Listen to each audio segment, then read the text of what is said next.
नाही, रिपब्लिकन पक्षाचं एकत्रीकरण बघायला मिळणं अत्यंत समाजाच्या फायद्यासाठी आवश्यक आहे. रिपब्लिकन पक्षाचे सगळे नेते एकत्र आले पाहिजे आणि ही भूमिका मी सुद्धा अनेक वेळेला मांडलेली आहे. त्याला जोगेंद्र गवाडे सरांचा प्रतिसादही आहे. या विदर्भामध्ये खोब्रागडी गट अत्यंत स्ट्रॉंग होता, तो गट होता, गवाडेचा गट होता, आमचा एक गट होता आणि माननीय बाळासाहेब आंबेडकरांचा एक गट या भागामध्ये आहे. त्यामुळं सर्व नेत्यांनी एकत्र यावं ही माझी भूमिका आहे. माननीय प्रकाश आंबेडकरांनी त्याचं नेतृत्व करावं आणि पक्षाचं अध्यक्ष व्हावं ही माझी भूमिका आहे.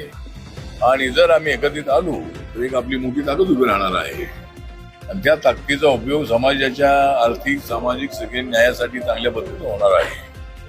त्यामुळं ऐक्याच्या संबंधामध्ये माझी भूमिका पॉझिटिव्ह आहे. 4 पावलं मागे जाण्याची माझी तयारी आहे. प्रकाश आंबेडकरांच्या नेतृत्वाखाली काम करण्याची माझी तयारी आहे. पण आम्ही अजून एकत्र येत नाही आहे. भविष्य काळामध्ये आम्ही एकत्र यावं अशी माझी इच्छा आहे आणि आम्ही सगळे एकत्रित आलो तर एक मोठी ताकद आमची उभी राहू शकेल असा मला विश्वास आहे.